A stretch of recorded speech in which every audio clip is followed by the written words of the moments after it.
I didn't flinch when the HOA president wagged her finger in my face and barked that my porch was an unauthorized structure that needed to be torn down immediately. I just slid the stamped letter from the State Historic Preservation Office across the table and waited. Watching her lawyeress expression drain from smug certainty to panic was a kind of quiet theater I'll never forget.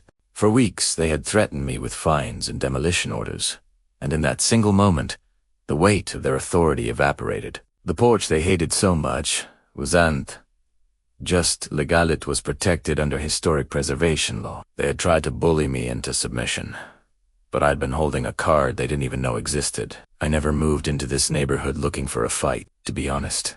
I chose the house for the porch itself. It was a wide old structure with hand-carved posts and weathered wood that had held up for nearly a century. The house belonged to an old couple before me, and the porch was the heart of the place. You could tell by the way the floorboards bowed where rocking chairs had once sat for decades. When I first saw it, I imagined myself sitting there in the evenings, a glass of iced tea in hand, listening to cicadas hum in the trees. I wasn't looking for trouble or community politics. I just wanted a quiet piece of history, a home that felt rooted. For the first year, that's exactly what I had. I spent weekends sanding the wood, replacing loose nails, and planting flowers along the steps. I'd wave politely to neighbors but kept to myself, more interested in restoring the charm of the house than gossiping about whose grass was too tall. I even started to keep a little journal about the history of the house, piecing together stories from old maps and property records I found in the county archives. There was a kind of peace in knowing I was preserving something larger than myself. That peace shattered the morning I found a bright orange violation notice stapled to my porch rail. According to the HOA, my porch was an unauthorized addition that violated architectural uniformity standards. They gave me 30 days to demolish it or face $250 daily fines. I remember standing there with the paper in my hand, blinking in disbelief. The porch wasn't new. It wasn't flashy. It wasn't even in bad shape anymore, since I had been restoring it. It was as if they had simply decided to target me at random. At first, I thought it was some sort of clerical mistake. Surely, someone on the board just didn't realize the porch had been part of the original structure. I drafted a calm email with attached photos from the county assessor's office showing the porch and tax records dating back to the 1940s. I even offered to meet with them in person and provide documentation. Days passed, then weeks. No response. Instead, another notice appeared, this one threatening liens if I didn't comply. That was the moment I realized this wasn't a misunderstanding. This was a power play. The board members weren't interested in facts. They wanted control. I overheard one of them at a neighborhood gathering say my porch ruined the look of the subdivision and made it harder to enforce architectural rules. It didn't matter that my house was older than the HOA itself. To them, I was a nuisance that needed to be brought into line. I tried one more round of diplomacy. I printed out the relevant pages of the HOA bylaws and highlighted the clause that exempted grandfathered structures predating the association. I slid it under the president's door with a polite note asking for reconsideration. A week later, I received a formal letter declaring that no exemptions apply in this case.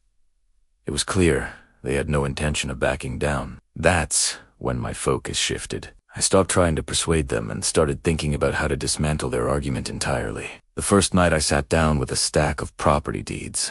I felt both exhausted and strangely energized. There's a calm fury that comes when someone pushes you too far, and you decide the only way forward is precision. I dug through the county's online archives, tracing the property back decade by decade. I found black and white photographs of the house from the 1930s.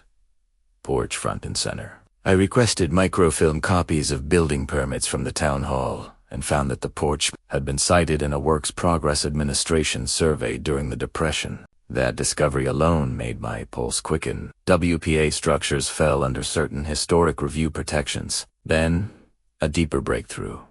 While combing through state records, I discovered that my house was on a list of contributing structures in a historic district evaluation the State Preservation Office had completed years ago. The HOA had no idea, but my porch wasn't just grandfathered. It was legally untouchable. Any attempt to demolish or alter it without state approval would put them in direct violation of preservation law. The irony was almost too rich. In trying to assert their petty aesthetic preferences, they had stumbled into a legal territory far above their heads.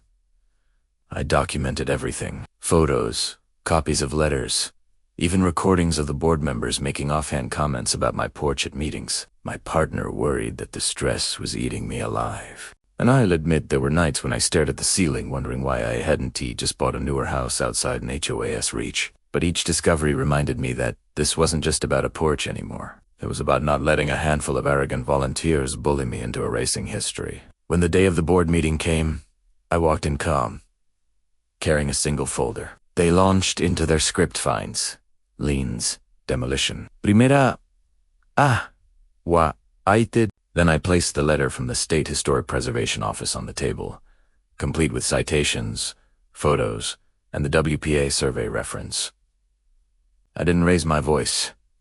I didn't gloat. I just explained, in simple terms, that my porch was a protected structure, and any attempt to alter it without my consent would expose the HOA to legal penalties and state oversight. The silence that followed was delicious. The president's lawyer skimmed the document, his pen tapping faster and faster, until finally he muttered something about needing to review this further. They adjourned the meeting without another word. The fallout came quietly, but decisively. Within a month, the violation notices disappeared from my mailbox. The fines were rescinded. The board issued a vague letter to all residents about revised architectural enforcement policies.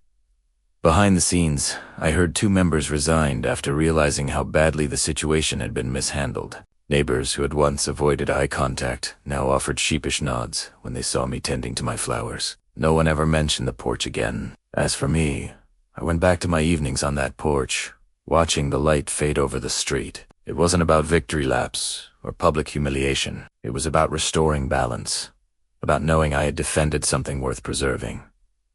The HOA still exists, but it leaves me alone now. They wave sometimes when I drive by. Other times, they turn away.